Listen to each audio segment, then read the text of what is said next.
What's up guys, Shane Starnes here with Droid Modder X, and the UPS man finally dropped off your brand new iPhone 8 or iPhone 8 Plus. Once you've run through the initial setup, there are several other things that you can do to get the very best experience out of your new device. I'm going to show you guys the first 10 things you should do on your iPhone 8 or iPhone 8 Plus. Let's go ahead and get started.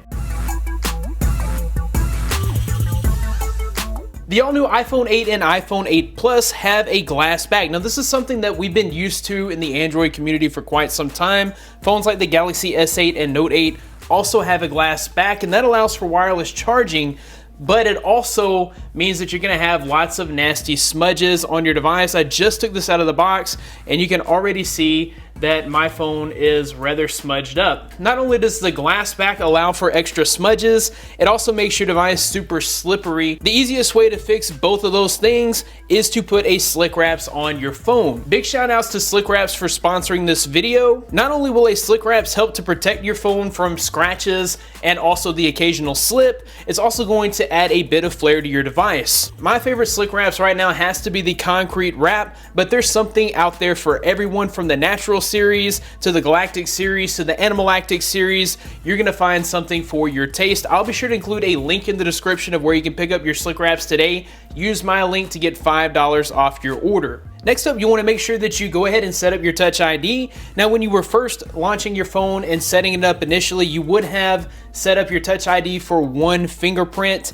And I like to go ahead and set up for at least 4 digits. Normally I do both index fingers and both thumbs. This way, if my phone happens to be sitting on the desk, I can just reach over and unlock it with my index finger. So we'll go into our settings, Touch ID and passcode. Right here where it says add a fingerprint, we'll go ahead and add a fingerprint, and I'll add my first right index finger. And I'll do the same for my other hand. And we can keep going if we wanted to, but for me, I really only ever use my 2 thumbs and my 2 index fingers. All right, so the iPhone 8 and iPhone 8 Plus luckily do have a physical home button. Now, this home button is just like what we saw last year on the iPhone 7 and 7 Plus, so it's not an actual button, rather it has haptic feedback. So when you press it, it acts as a home button, but really you're feeling that beater bar on the inside. You can actually set that up to have different levels of intensity. So we'll go into General, Home Button. And I like to go with 1 because it feels the most like an actual button to me.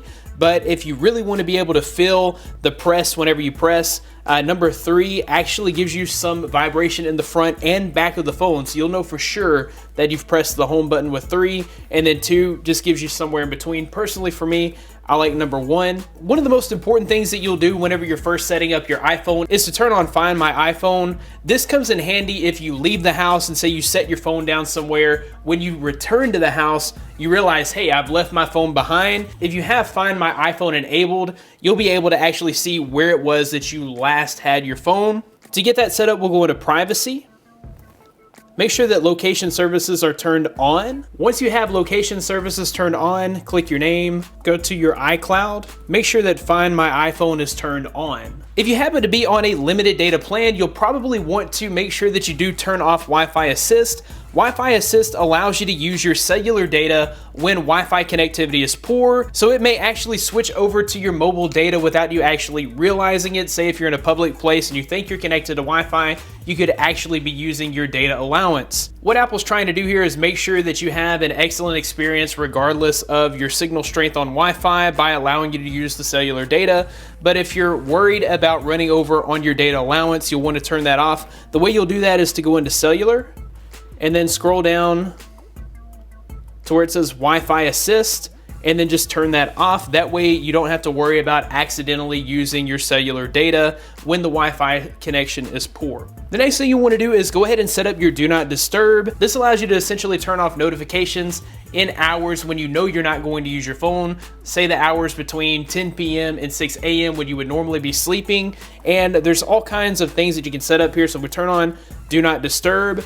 You can set up the scheduled time. So if you know that you never use your phone between the hours of say 10 p.m. and 6 a.m., you can set up your schedule there. You can choose for it to silence it always while Do Not disturb is on or only while the phone is locked. And then you can set up a favorites list. And on that favorites list, these would be contacts that you need to be able to get through the do not disturb in case of emergency, like family or friends. You can even set up auto replies here. That way, if somebody's not able to get through the do not disturb, at least they can see that, you know, you're getting back to them immediately. The next thing that I would suggest doing is go ahead and grab a third-party keyboard. I like to be able to swipe to type. It just makes typing a little faster. I'm personally not the biggest fan of Apple's autocorrect, and I feel like there are apps out there that do a better job. SwiftKey happens to be one of my favorites. So what you'll do is go ahead and install the keyboard application. All right, once SwiftKey is downloaded, you'll go into your settings, go into General, go into Keyboard, click Keyboards, go to Add New Keyboard, click SwiftKey, and allow full access. Press and hold the globe and then select SwiftKey. And that will enable your new SwiftKey keyboard, and you'll be able to swipe to type. And then that's also just going to give you some better autocorrection. In my opinion, it gives you better autocomplete. The iPhone 8 and 8 Plus are the most powerful iPhones that Apple has ever released with the all-new A11 chip. You can actually make them faster than they come out of the box. We'll go into our settings, then we'll go into General, go to Background App Refresh. Here you can choose which applications refresh in the background. So all of these apps that are turned on right now are running in the background, taking up resources and eating up your battery. So if you're not using them, or if you know you're not going to use them, you can actually turn it off. So I know I don't use the Stocks app or the Podcast app, and I'm not going to use the Newsfeed app, and I probably won't use the iBooks app. So you can turn those off. That way they're not using up your resources. It's going to give you a little extra speed and a little extra battery life. In iOS 11, we have an all new control center here, and you can actually customize this control center. So you'll see that we have music controls in one tile. We have some quick settings in another tile. And then we have things like auto lock. We have screen mirroring, flashlight, just some different utilities here, as well as screen brightness. There's easily accessible, but you can actually customize this and have whatever you want in your control center. To do that, we're going to go into settings, and then we'll just go down to control center and customize controls. One that's new in iOS 11 is this screen recording. You can add that. That will allow you to capture your screen and actually record what's going on your screen. That's helpful for troubleshooting. You know, if you have some issue with your phone, you can screen record it and then send that off to somebody who is more tech savvy than you. And then you can also add the do not disturb while driving. That's another new feature. If you tap that on before you drive, once the phone realizes that you're moving, it will put your phone in do not disturb mode. That way you're not tempted to look at your phone, respond to text messages, answer phone calls while you're driving, making for a safer driving experience. So once we add these, we can swipe up and you'll see that those have been added to our control center. Another quick thing that you can change here just for customization purposes is you can change the name. Now, this is the name of your device, and this is what shows up whenever you connect to a wireless network. You go to General and About, and then you can change your name here. I'll change mine to Droid Modder X. So now my phone is named Droid Modder X. Apple has finally decided to build in wireless charging. Luckily, they decided to not go with a proprietary solution, and they decided just to go with the standard Qi wireless charging. I'll be sure to include a link in the description of some good Qi wireless chargers, but you want to make sure that you do pick one of those up so that you can try out some wireless charging. You can see right there that it is actually charging wirelessly, and I'm just using a Samsung fast wireless charger.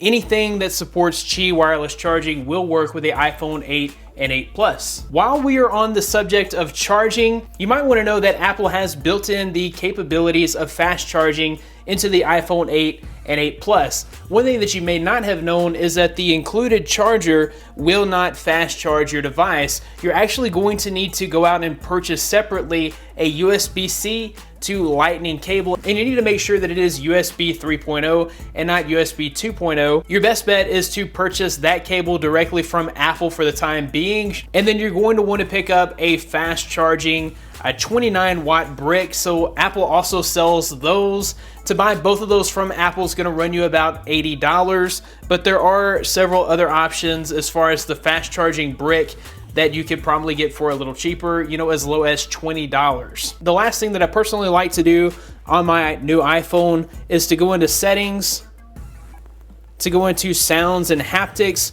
and to change my ringtone and also my notification tone. The reason for that is because I do carry an iPhone at work and it's set to the default ringtone. Anytime I hear that default ringtone, I instantly go into work mode and my attitude changes. So personally, for me, to have the best possible attitude when I'm away from work, I go in here and change my ringtone.